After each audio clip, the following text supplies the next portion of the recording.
हमारी आज की फिल्म की शुरुआत होती है प्राचीन रोम से, जहां लूसियस नाम का एक आर्किटेक्ट है जिसके सपने बड़े हैं लेकिन किस्मत उसका साथ नहीं दे रही।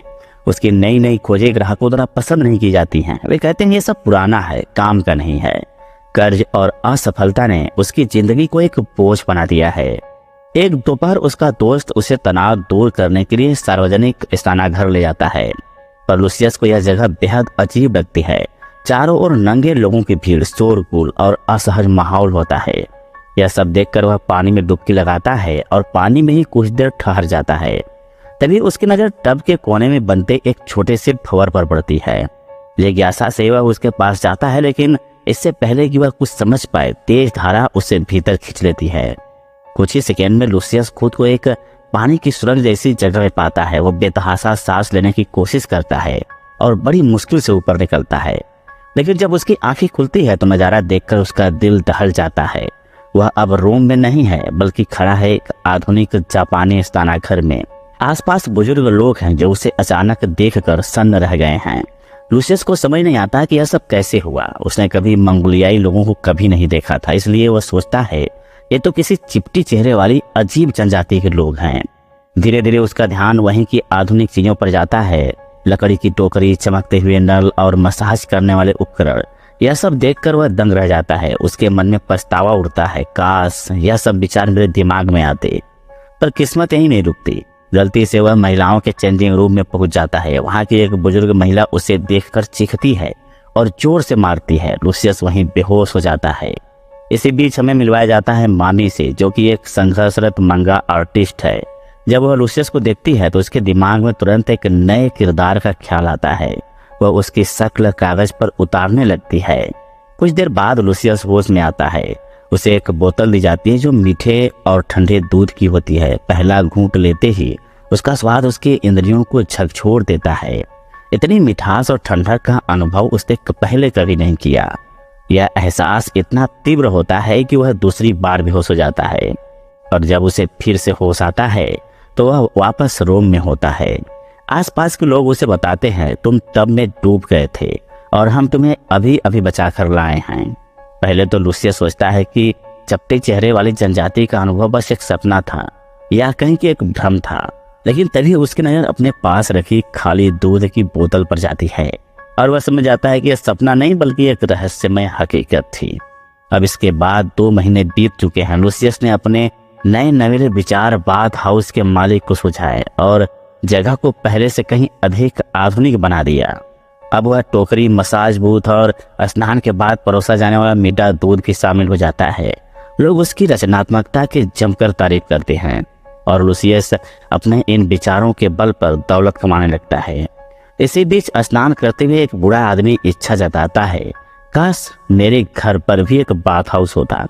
लूसियस गहरी सोच में डूबा ही होता है कि अचानक फिर वही रहस्यमय धारा उसे खींच ले जाती है। इस बार फिर वह 21वीं सदी के एक बाथ टब में आ गिरता है। थोड़ी ही देर बाद एक आदमी अंदर आता है और उससे स्नान में मदद मांगता है। भौचक्का होकर लूसियस उसकी बात मान लेता है और इस प्रक्रिया में कई और अद्भुत चीजें देखता है, जैसे शावर हेड और शावर कैप। संयोगवश वह घर मामी का होता है। जब वह लौटती है तो लूसियस को फर्श पर पड़ा देखती है। वह तुरंत अपना स्केच बुक लेने दौड़ती है, लेकिन जब तक लौटती है तब तक लूसियस गायब हो चुका होता है। दूसरी ओर रोम लौटकर लूसियस बूढ़े आदमी के लिए घर पर स्नानागार बनाता है और एक बार फिर भारी भरकम कमाई करता है। अब उसके पास इतना धन आ चुका है कि वह अपनी पत्नी को अच्छे भोजन खिला सकता है, लेकिन उसकी पत्नी संतुष्ट नहीं है। उसका दिल बच्चे के लिए तरस रहा है। वह शिकायत करती है कि लूसियस हमेशा काम में व्यस्त रहता है। दोनों के बीच झगड़ा बढ़ जाता है और अंततः पत्नी उसे कोसते हुए घर छोड़ देती है। कुछ दिन बाद सम्राट हार्डियानस का दूत लूसियस के पास आता है। अफवाहें ये फैली है कि जिसने भी सम्राट का विरोध किया है उसने अपने मंत्री तक की हत्या करवा दी है। लूसियस की ख्याति दूर दूर तक फैल चुकी थी और अब सम्राट तक भी उसकी चर्चा पहुंच चुकी थी। दरबार में सम्राट से मिलते ही लूसियस हैरान रह जाता है। यह वही हार्डियानस है जिसे लोग क्रूर कहते थे, लेकिन वह कला का बड़ा प्रशंसक निकलता है। वह कहता है कि लूसियस ने सार्वजनिक स्नानागार को कला का रूप दिया है। उसकी रचनात्मकता से प्रभावित होकर सम्राट उसे आदेश देता है, मेरे लिए एक ऐसा स्नानागार बनाओ जो असाधारण हो, अनोखा हो, इसे पहले कभी किसी ने न देखा हो। लूसियस से चुनौती स्वीकार कर लेता है और रात भर शहर में भटक कर प्रेरणा खोजने निकल पड़ता है, लेकिन उसे कुछ नया नहीं मिलता। हर विचार उसे नकल लगता है और वह शर्मिंदा होता है। अचानक चलते चलते उसका पैर फिसलता है और वह गड्ढे में गिरकर गायब हो जाता है। अब दृश्य कट होता है और वर्तमान समय पर हम देखते हैं मामी अब एक बाथरूम सप्लाई स्टोर में काम कर रही है। उसका महंगा करियर अच्छा नहीं चल रहा है, इसलिए यह नौकरी उसे करनी पड़ती है, लेकिन यहाँ भी वह नींद से जूझती रहती है। एक दोपहर गलती से वह नल खुला छोड़ देती है और टब पानी से लबालब भर जाता है और तभी लूसियस टब से बाहर आता है, हाँफते हुए, घबराते हुए। वह चौंकता है जब देखता है कि टब खुद ब खुद बुलबुले छोड़ रहा है। मैनेजर उसकी शिकायत करने दौड़ता है, जिससे मामी और लूसियस को एक दूसरे से बात करने का समय मिल जाता है। लूसियस उसे इशारों में जगह घुमाने के लिए कहता है और एक सिक्का थमा देता है। भाषा न समझने के बावजूद मामी उसे चारों ओर दिखाती है। लूसियस हर चीज को देखकर मंत्रमुग्ध हो जाता है। वह सोचता है कि प्रिंटेड टॉयलेट पेपर पर शायद इस चपटी चेहरे वाले जनजाति की सफलता के रहस्य लिखे हैं, लेकिन जो चीजें उसे सबसे ज्यादा आकर्षित करती हैं वह है बीडे। उस पर बैठते ही उसे लगता है जैसे वह स्वर्ग में पहुंच गया हो। सारी प्रेरणा लेकर लूसियस वापस रोम लौटता है और सम्राट के लिए अब तक का सबसे भव्य स्नानागार बनाता है। वहाँ एक शौचालय है जिसमें लगातार पानी बहकर पीछे को साफ करता रहता है।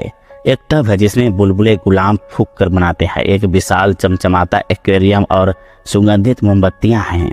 यह स्नानागार सम्राट की कल्पना से भी परे निकल जाता है। खुश होकर वह लूसियस को एक विशेष हार भेंट करता है जिस पर अजीबोगरीब मूर्ति बनी होती है। उत्साहित लूसियस यह उपलब्धि अपनी पत्नी को दिखाने दौड़ता है, लेकिन घर पहुंचकर उसका संसार हिल जाता है। वह देखता है कि उसकी पत्नी उसके सबसे अच्छे दोस्त के साथ शारीरिक संबंध बना रही है। अब भविष्य में मामी कई बार असफल होने के बाद अपने छोटे से होम टाउन लौट आती है। अच्छी मंगा कहानी लिखने में नाकाम रहने और हर साइड जॉब से निकाले जाने के बाद अब वह एक स्थानीय स्नानागार में काम करने लगती है। साथ ही वह प्राचीन रोमन इतिहास पढ़ना शुरू करती है। लूसियस से मिली रहस्यमय सिक्का और लूसियस का अचानक से गायब हो जाना उसके मन में गहरी जिज्ञासा जगा देता है। वह सोचने लगती है कि क्या वह सच में अतीत से आया आदमी था या कुछ और। उधर रोम में लूसियस अब बदल चुका है। उसकी पत्नी उसके सबसे अच्छे दोस्त के साथ भाग गई थी और जीने की चाह उसके भीतर से जाती रही है। इसी उदासी के बीच एक दिन सम्राट का संदेशवाहक उसके पास आता है।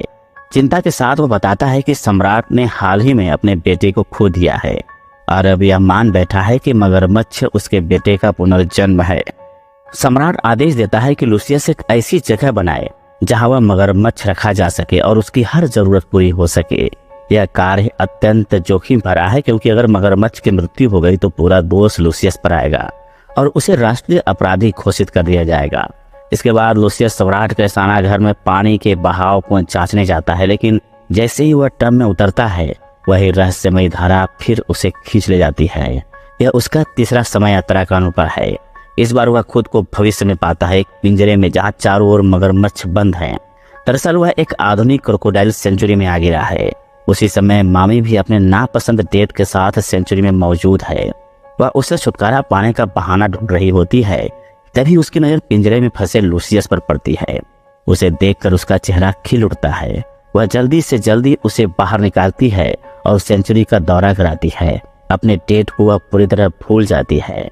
लूसियस मगरमच्छों की देखभाल और उनके प्राकृतिक निवास के बारे में सीखता है। मामी उसकी असलियत जांचने के लिए उसे तीरंदाजी करवाने ले जाती है। लूसियस बिना चुके सारे निशाने पर तीर मार देता है और मामी की शंका पक्की हो जाती है कि वह सचमुच रोमन युग का व्यक्ति है। कुछ समय बाद लूसियस एक गर्म झरने में स्नान करता है और वहीं से वापस अपने समय में लौट जाता है। कुछ महीनों बाद सम्राट को अपने मगरमच्छ पुत्र के लिए एक बेहतरीन जगह मिल जाती है। वह लूसियस को परिवार जैसा मानने लगता है और उसे अक्सर महल में बुलाने लगता है। शहर में सब कुछ अच्छा चल रहा होता है, तभी खबर आती है कि बगावती लोग सम्राट की सेना पर हमला कर रहे हैं। ये सम्राट के शासन से असंतुष्ट है और हर हाल में उसे गद्दी से उतारना चाहते हैं। राज्य और बागियों के बीच लंबा और भीषण युद्ध छिड़ जाता है जो पूरे 1 साल से अधिक समय तक चलता है। अब सम्राट बूढ़ा हो चुका है और शासन छोड़ने का विचार कर रहा है। वह तय करता है कि गद्दी अपने भतीजे सियोनियस को सौंप देगा। सम्राट चाहता है कि उसके पहले प्रोजेक्ट के तौर पर सियोनियस एक नया स्नानागार बनवाए ताकि जनता का समर्थन मिल सके। इसलिए लूसियस को आदेश दिया जाता है कि वह सियोनियस के इस काम में सहयोग करे। लेकिन यही लूसियस के लिए सबसे बड़ा संकट है। उसके सिद्धांत और सियोनियस की सोच बिल्कुल मेल नहीं खाते। अहंकारी और घमंडी सियोनियस के नेतृत्व में रोमन साम्राज्य का पतन निश्चित है, यह लूसियस भली भांति जानता है। काफी सोच विचार के बाद लूसियस सियोनियस के पास आता है और साफ मना कर देता है। सियोनियस क्रोध में उसे चेतावनी देता है। सम्राट के आदेश की अवहेलना राजद्रोह है, उसकी सजा मौत होती है। लेकिन लूसियस अपने फैसले पर अडिग रहता है। लूसियस मौत के डर से रास्ता बदलने के लिए एक और वास्तुकार के पास जाता है और उससे प्रोजेक्ट संभालने की विनती करता है।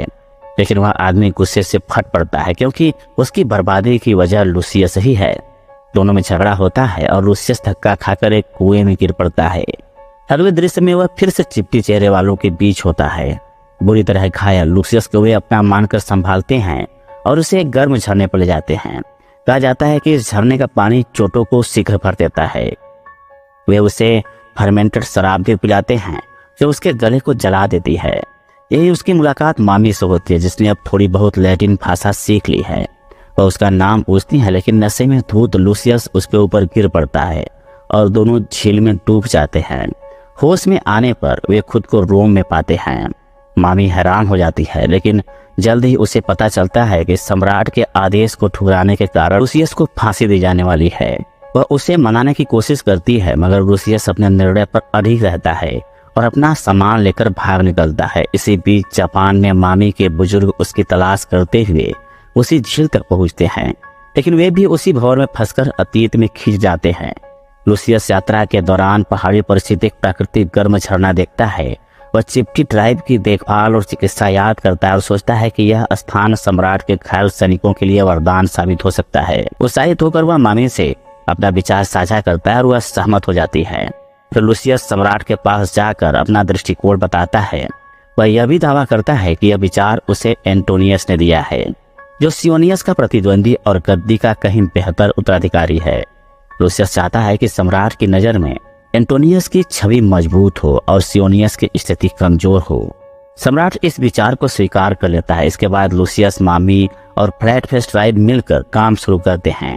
कुछ ही घंटों में पहली झोपड़ी खड़ी हो जाती है। धीरे धीरे झरने के चारों ओर घरों का समूह बन जाता है, जो घायल सैनिकों के लिए आराम और उपचार का केंद्र बन जाता है।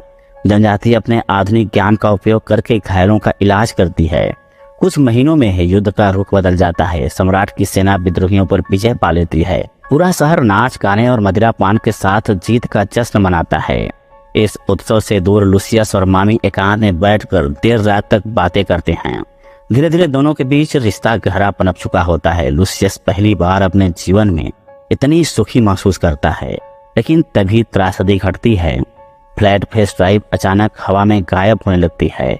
मामी भी उसकी आंखों के सामने विलीन होने लगती है। जाते जाते वह लूसियस से कहती है, रोम तक पहुंचने के कई रास्ते हैं। अगले दृश्य में सम्राट एंटोनियस को अपना सलाहकार घोषित करता है। लूसियस को भी जनता के सामने सम्मानित किया जाता है। लोग मानते हैं कि उसकी बहादुरी के बिना यह विजय असंभव थी। उधर भविष्य में मामी ने एक नई जिंदगी शुरू कर दी है।